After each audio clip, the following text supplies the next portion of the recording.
Yeah. It should be, yeah, it's pretty short, and also when I prepped it, I saw it as more of like explaining why you need to do this stuff as opposed to actually doing it with R, because like the past couple chapters, like for chapter 6 too, it was like the actual doing it in R is just like knowing how to do it. It's more understanding why you need to do it. Yeah, and also this quality control, usually you would do it before, right? So it's right. I mean, it's also possible to do with R, but I think the standard things, workflows are before R. Yeah. I would do this either directly in the sequencing software or doing it like in like Linux or something like that. I wouldn't be doing it necessarily in R. Yeah. All right, I'll give it another minute or so, see if anyone else is going to join, and then we can go through the chapter pretty quick. Yeah, cool. Yep. Also, so starting next week, I'm going to be doing field work for the next couple of weeks. Would you be able to present some of the chapters next week? But like next week, and yeah, I see you signed up for the following week, but possibly for the 15th and the 22nd also. Yeah, I think so. I think I signed up for the next one. I hope I will manage because I'm away for the weekend, but I guess I can do it during the week. Prepare. So yeah. Okay, that should be fine. Thank you. Just so we can keep it moving. Yeah. Yeah. But you will still join. You just don't have time to present, right? I think I should be able to join. It's kind of the 15th, depending, because if I'm out like physically in the field, I won't be able to join. But if I'm in just our site, I'll be able to join. So it just really kind of depends on the schedule. But I should be able to join the other ones. Yeah. Yeah. Otherwise, for me, it would also not be a problem to skip the 15th. I mean, this is next week, right? Because as I said, I'm gone for the weekend. Yeah. Yeah. Gotcha. We can we can. Well, we'll post on the channel too. But I'll go ahead and share my screen, and we'll go through this pretty quick, as I'm sure you are probably pretty comfortable with this already. Yep. Yeah. Great. And I'll push the slides later today, or at least get them, like, do the pull request for GitHub, and I'll whenever they get synced, but I do have these here. All right, so I had, it's a pretty short chapter. I wanted to go through the difference between FASTA and FASTQ files, checking the read quality, and this is like generating a port with the package RQC, and then also trimming and mapping FASTQ files with the package Quasar. So one important thing to understand is the difference between FASTA and FASTQ files. So the FASTA file is like the complete sequence that is, you've aligned, not necessarily aligned it, but you've like base called it, and you've done the alignment either to a reference genome or done the de novo assembly, but this is like your final product. That's the FASTA file. And the FASTA files start with the greater than sign typically, and then they have a description of the sequence on one line, and then the rest of it is just going to be the actual sequence itself, and it's in 50 base pairs per line. So that's the FASTA file. So when you're looking for sequences and you're trying to download stuff like that, that's what you're going to get. The FASTQ file, on the other hand, is more of the intermediate. It's got 4 lines. You've got the identifier that starts with like the @ sign on the first line. This is like the identifier from like the actual machine or the sequencing device of that particular sequence strand. Then you've got the sequence itself. You've got the sign, and then also the identifier again. And then you've got quality scores, and with the quality scores, this is basically indicating how likely it is that the base pair is called or the base called incorrectly. And this is done with something called the ASC2 scale. And so different sequencing platforms use a different quality score scale. And I was able to get a screenshot from Wikipedia I'll try to zoom on this a little bit more, but basically each score or scale has a different, each platform has a different set of skills. So I use nanopore sequencing. So like the letters, the symbols I would get would be down below, would be like up to like, it looked like S or R or S or something like that. So it just depends on what you're doing. So you'll get different sets of symbols and letters and numbers depending on your platform. You want the higher quality is better, of course. So like the higher the quality, the less likely it is to be called incorrectly. You can have more confidence in that. And so when you're doing the analysis and you're prepping, you can also filter out reads that have too many low quality scores. All right, so I don't know why this didn't click as a next like platform, but or next chapter, but anyway, the next section would be do the quality sec with the package RQC. And I didn't think the book explained it too clearly, but basically this is just a package. And like you were saying, like this is typically something that would be done outside of R, but it also, this is a nice way to generate if you're looking to like have a report made. This is useful to do that. So this is just taking your FASTQ, like the compressed FASTQ files, and it will check the quality, and it's pretty computationally expensive. So I'm just going to click on the vignette for it, and when they go into how it's done and what it comes out to be afterwards. So you get this like huge file report. It tells you the file name, format, number of reads in the file, the read mean, like the distribution of the mean quality of the reads in the file. The same thing. If you've got a quality threshold, the percentage of reads hitting the quality. For this is something for sequencing by synthesis, the average quality as the sequencing by synthesis reaction goes on. So with like Illumina sequencing, you can, the sequencing quality decreases pretty dramatically when it gets closer to the end of it. So like that's something that those reads might be filtered out. Read frequency. So if something was read twice, if it was like duplicated, that would be indicated here. And there are some things that like, for like ChIP-seq, for example, you're likely, if you've got duplicate reads, it probably is because it actually read twice as opposed to like necessarily RNA-seq, where it might be a little bit more enriched. So you may just have like a really high expression of certain genes, and so it may like occur as like multiple occurrences. So you may not necessarily want to filter those out, as opposed to like a different type of sequencing where like ChIP-seq, where you might be like, okay, like this is likely just a duplicate, so we want to get rid of those. The heat map of the top represented reads. I didn't quite understand what the purpose of this was, but like if you've got reads that were like over like certain like ones that were like over represented, this would show up in the heat map for like a particular, only for one gunzip file.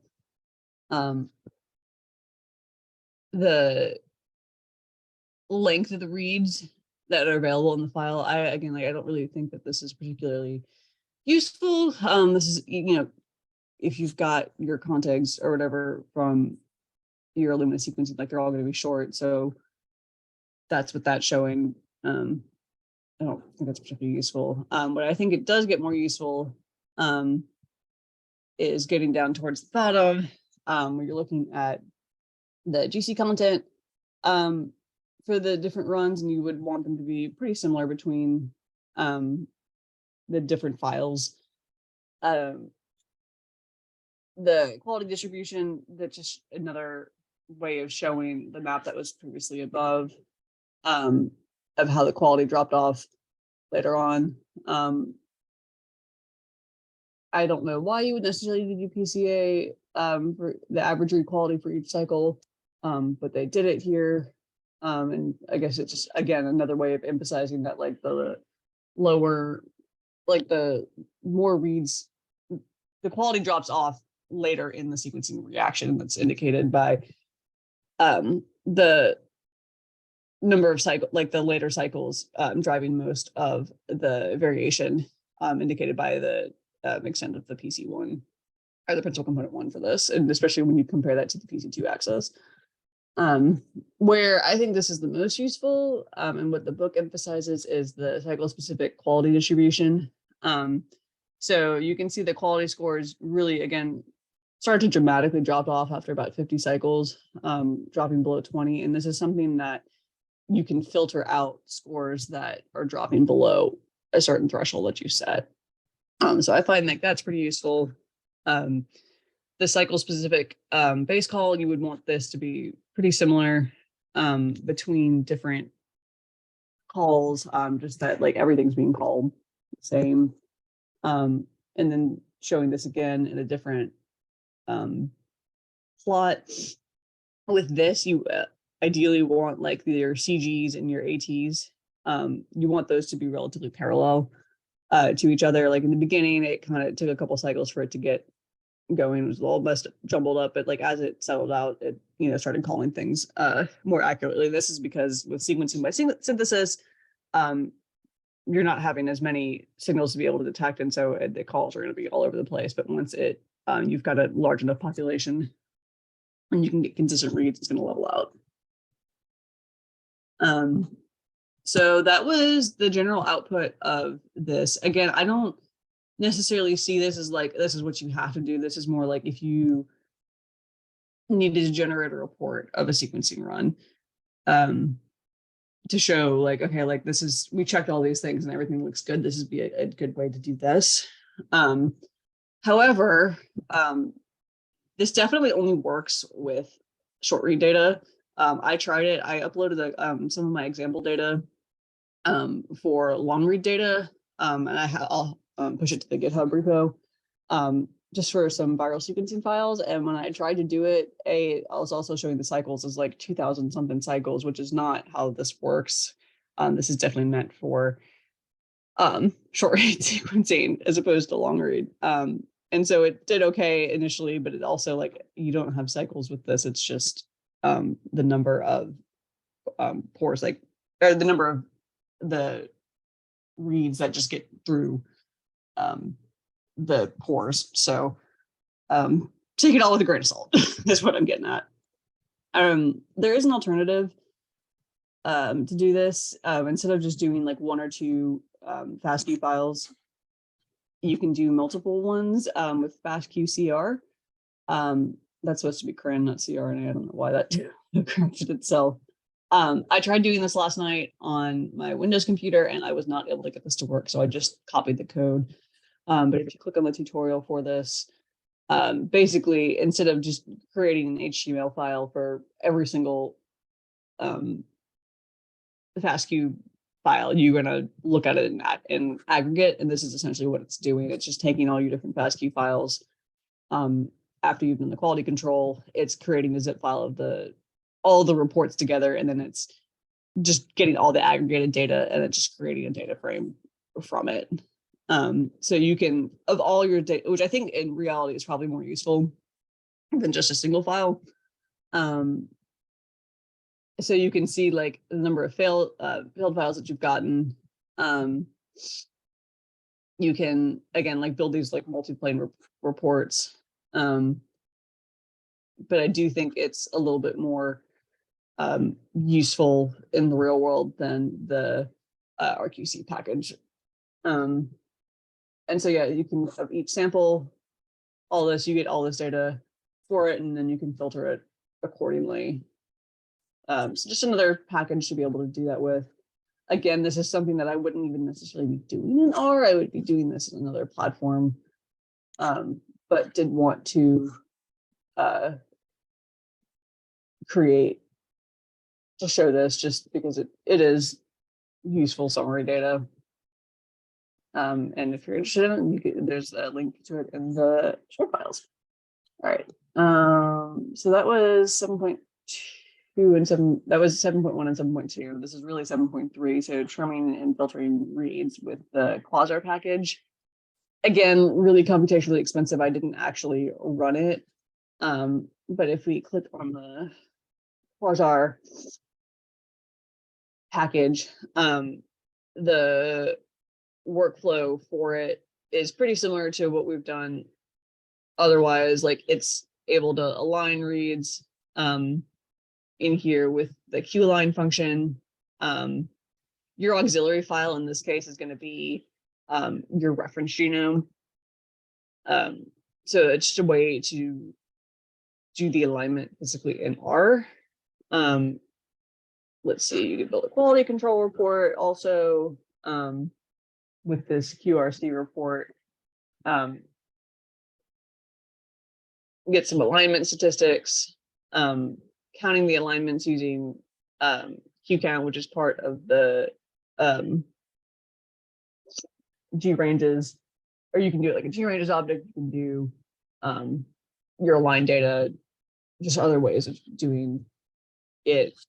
Actually, as I've been going through this book, it's useful to see that there are the tools available to do it in R, but I think even knowing that I can do it in R, I don't know if I necessarily would. I think there are other tools that can make the workflow a little bit more smooth, for lack of a better way to put it. Did they go into filtering reads here? So we're supposed to do filtering on this also. Oh, yeah. It's the pre-processing reads. So if we go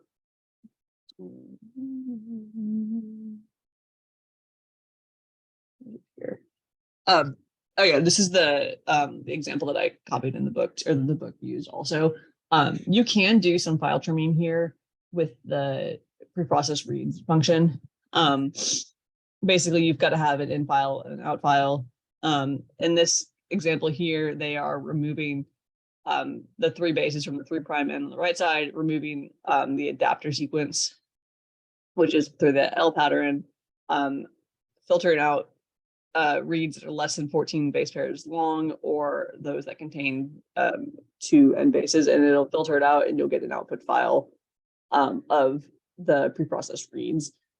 And then you can use that data to be able to then align later on with the workflow with like the Q align function and things like that. So again, just useful to know that that exists. In the book, the example that they give for it with this. So again, you're reading in your files, you have to create the files for the out file already. You can't just like have it specified. You'll specifically need to create the out files for it. This is, in this example, they were removing the reads that have more than one N, removing the 3 base pairs on bases on the 3' end, removing this particular adapter pattern, and then also removing reads that have reads shorter than 40 base pairs. And I haven't looked specifically in R at the number of options you can do, or like what you can do to pre-process the reads. No, I don't have it on this computer. But there are basically this is a way of filtering files, and then from there you can then align it with Quasar, as I mentioned earlier. So here it's again just copying the example data. You have your example data, and then you've got your reference file, which is going to be your genome file. And then you can create an alignment with the QAlign thing. And I think they use this as just a wrapper on the bow tie method. And you know what? That's actually everything that I have on this section. That You know, was quick. yeah, it was quick because the chapter was a lot quicker than I expected it to be too. It's like, especially when I was like going through it, it didn't take that long, and because they don't really Yeah. go that much into the explanation of it. Well, so that's also good. Yeah. But are there any questions or anything? Not really. I mean, I think it's interesting that you can do all of that stuff also in R. I didn't realize. I didn't know. Yeah. Just because we have those pipelines in Linux or Bash. Right. Yeah. And yeah, definitely interesting. Like I said, I still, knowing that I can still do this in R, I still don't know if I would do it in R. Yeah. But it's good to know that there's multiple ways to do it. Yeah. Yeah. Good. Okay. Okay, so then I will try to prepare everything for next week. Yeah, sounds good. And yeah, we just write in the channel as well to let the others know. Yeah, sounds good. Cool. Yeah, so I will see you next week then.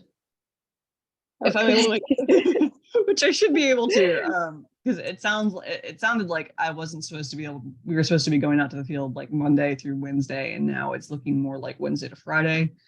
Okay. So it'll just depend on if should know Sunday. I'll know on Sunday if I'm gonna be able to do it or not, because basically we'll get there on Sunday and the decision's gonna be made when we get there.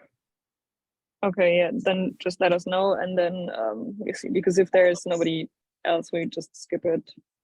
Yeah, sounds good. I would say. Okay. All right, sounds good. Talk to you later, man. Have a nice day. You too. All right. Bye. Bye.